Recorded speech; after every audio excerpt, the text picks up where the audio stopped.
টুলু, জানিস কি হয়েছে? কি হয়েছে, কি হয়েছে? তুই এত হাঁপাচ্ছিস কেন? হ্যাঁ হ্যাঁ, টুলু তো ঠিকই বলেছে।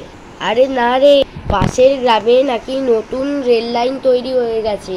ওখান দিয়ে নাকি ট্রেনও চলছে। আর আমাদের গ্রামে দেখ কতখানি জায়গা, আর এখানে একটা রেল লাইন বসাতে পারছে না। ঠিকই বলেছিস তুই। আমাদেরকে যে আর কত কষ্ট ভোগ করতে হবে কে জানে। আচ্ছা, তোদেরকেও অত ওসব নিয়ে মাথা কামাতে হবে না। চল, আমরা তো রেল লাইন, ট্রেন এসব কোনোদিনও দেখিনি। চল ওই লাইনটায় গিয়ে ট্রেন দেখে আসি। কি বলছিস রে? আমাকে নিয়ে তোরা এখন ওখানে যাবি? না না, আমি মেয়ে আছি, আমরা যাবো না, তোরা যা।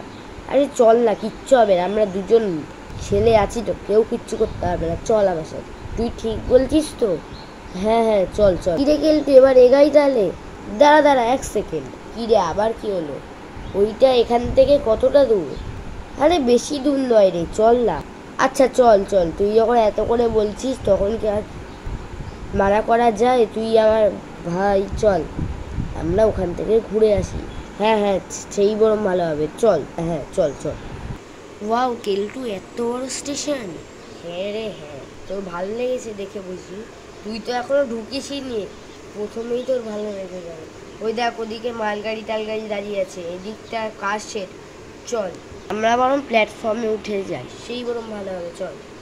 ওয়াও, কিরে কেমন? খুব ভালো খুব ভালো। কিন্তু এত ফাঁকা কেন, এত বড় জাংশন? আরে এখন ভোরবেলা না, এখন তো কোনো ট্রেন যায় না, এখন তো সব কাশের ট্রেনগুলো আসে। ট্রেন 10টা থেকে যায়। ও আচ্ছা, সিটিরা যখন ওখানে বসেছিল তখনই ওখান দিয়ে একটা কাশের ট্রেন পাস করছিল, যে ট্রেনটা কাশেতে যাবে। ও আচ্ছা, এই ব্যাপার। দেখ কিন্তু কি সুন্দর ট্রেনটা দেখতে। হ্যাঁ, এটা দুরন্ত এক্সপ্রেস, হাওড়া থেকে মুম্বাই যায়। ও আচ্ছা, তুই কি এখন এইসবও জানিস না? এত ছোট হয়ে গেছিস, কোন ট্রেনটা কোথায় যায় সেটা তো জানি। ট্রেন নয় নাই দেখি। না রে, আমার তোদের মতো অত বুদ্ধি নয়, ঠিক আছে? আচ্ছা ঠিক আছে।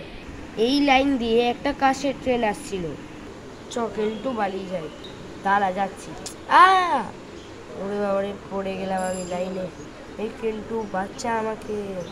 আরে দাঁড়া দাঁড়া, আমি লাইনে নামতে পারিনি, আমি দেখছি ব্যাপার কি করা যায়। ট্রেনটা খুবই কাছাকাছি এসে গেছিল, তাদেরকে লাইনে নামতে দেখে হর্নও মারছি। দাঁড়া কেলটু, আমি তোকে বাঁচছি। তোকে আসতে হবে না কেলটু, আমি উঠছি। দাঁড়া দাঁড়া তুলো, আমি তোকে ধরছি। এই চিংড়ি ওপর দিয়ে ধর। হ্যাঁ হ্যাঁ ধরছি। এইসব করতে করতে প্রায় 10 মিনিট হয়ে গেছিল, ট্রেনটা প্রায় এসে গেছিল। কেলটুরে খুব বাঁচালি আমার, তখনই ট্রেনটা ওদিক দিয়ে পাস করে গেল।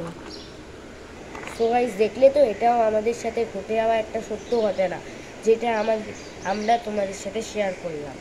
ভালো লাগলে প্লিজ চ্যানেলটিকে, এই ভিডিওটিকে একটি লাইক দিয়ে চ্যানেলটিকে সাবস্ক্রাইব করে দেবেন। টাটা।